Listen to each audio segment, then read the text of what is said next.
ស្វាគមន៍មកកាន់ Channel ផ្ទះឆ្នោតរបស់ Admin ថ្ងៃនេះ Admin មានលេខតម្រុយល្អៗរបស់ឆ្នោតយួនសម្រាប់ចែកជូនពុកម៉ែបងប្អូននៅថ្ងៃទី15 ខែ 12 ឆ្នាំ 2025 នេះ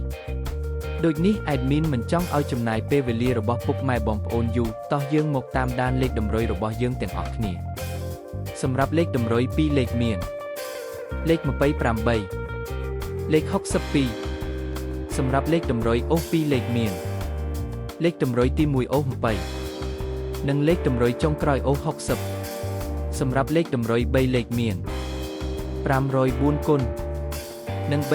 327គុណសម្រាប់លេខតម្រុយថ្ងៃនេះ Admin សូមជូនពរឲ្យពុកម៉ែបងប្អូនជួបតែសំណាងល្អទាំងអស់គ្នាហេងមានលាភមានជ័យ